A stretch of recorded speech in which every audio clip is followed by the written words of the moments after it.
Yo, what's good, YouTube? Today we have the second post from my newsletter. The post is called Having a Positive Outlook. I rate this, you can see, on the 4th of November, it's been almost 2 months since then. And also, briefly, I just want to more so clarify on my goal with my page again.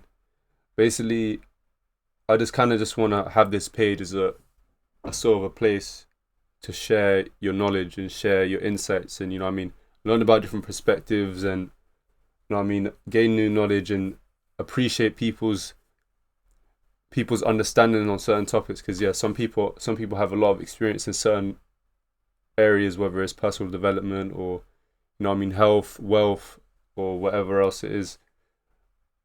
And it's kind of an environment where everyone's just willing to kind of learn more and kind of hear different sides of people's stories and their knowledge and all that kind of stuff. So yeah, we had a second post which I posted. I remember I read it before I started recording so I can have an understanding of what I writ, because it has been a little while. I started off with the question saying, have you ever stopped yourself in a situation and thought about being positive? And I gave the example of like having a friend who makes a mistake, and you have two ways you can sort of react to it, where it can either be positive or negative, where the negative side of things you would look at is, okay, he messed up and he's caused us to be in this mess, and is there anything, we can't even do anything, is there anything we can even do? Or you wouldn't even ask that, you just be like, it's kind of just over and we need to move on and we can't do anything about this. Whereas on the other side, the positive side of things, you would look at as, okay, is there anything we can take from this to learn from or to grow from, or to, to ask questions of, okay, we've got ourselves in this position.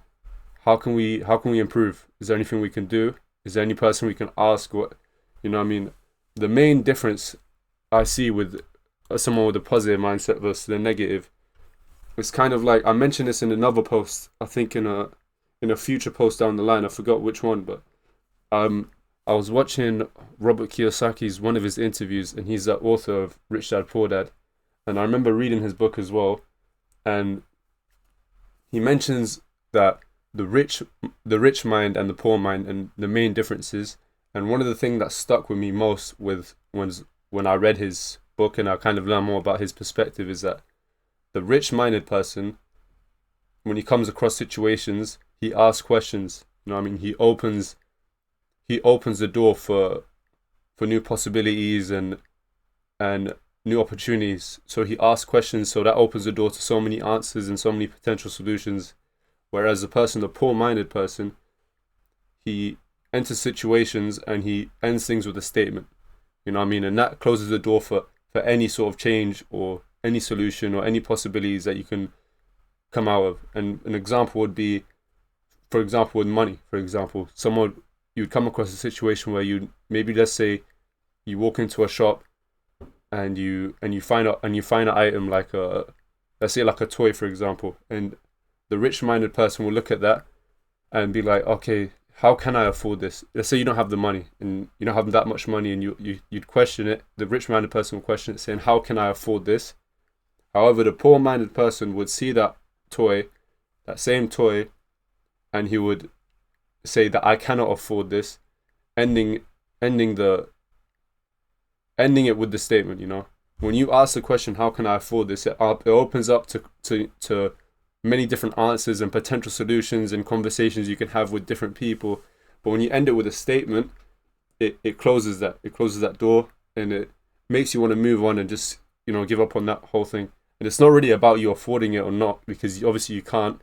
It's about what can you do moving forward. Are you the type of person to close things down and not open that door to new potential solutions, or are you the type of person to be open to change and be open to improving and learning more and figuring out, okay, how am I gonna put myself in this position, even though I'm not there right now? Who can I talk to? What can I learn to get myself there? And that's the main kind of angle I took with this post of the whole positive mindset versus negative mindset. I was really trying to kind of discuss about how the positive person, he's a person that's a problem solver, The negative person is a person that's constantly looking for the problems in his life and not looking for the solutions, And I do mention as well in this post, I said here, there is nothing wrong with having a negative mindset on occasion, because that is your critical side that analyzes how things can get worse. And that is true, because it's important also that when you're looking at your life and you're looking at your current circumstances, you need to have the critical side analyzing what things could go wrong, or what potential things can drag you back, and what's already going bad, as well as looking at the positive side of things of, okay, we got these things, how am I going to improve from here? Or I know certain things are going bad, but I can have a growth mindset and optimistic attitude, so I can get myself out of here, get myself moving forward. And yeah, that's kind of where I kind of took this post. Even though it's 2 months old, I could still kind of remember, and also like kind of add on to it from when I wrote about it to now. Now I can kind of talk over it, and it helps me kind of remember what I was thinking at the time and what I'm thinking right now, And also I mentioned here, a positive-minded person is a high achiever and is likely ambitious because of their focus on problem solving.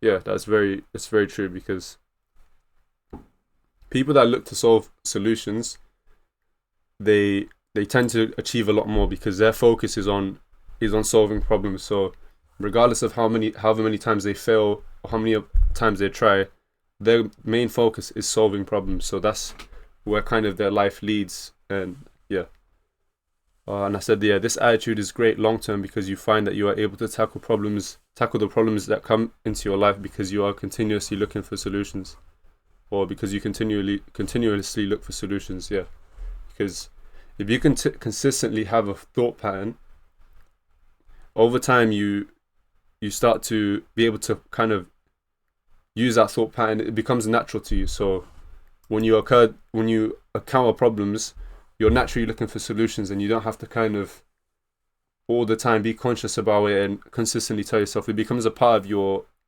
personality.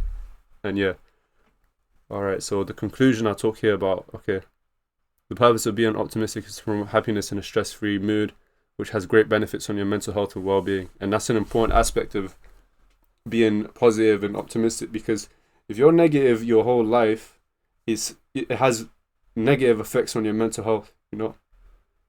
It's not about, like, also I've written here, it's not about being in a mental Disneyland where everything is okay and everything is great, but it's about, on the negative side of things. If you look at everything in a negative manner, bro, your life, you'll start to have that negative attitude to everything, and it makes you feel like your life is a lot worse, and it makes you feel like you have nowhere to go, and you kind of doubt your abilities, and you doubt your potential and your environment, and you feel like you're not worth it, and all of those, it leads you into bad thought patterns that can eventually just spiral into really, really bad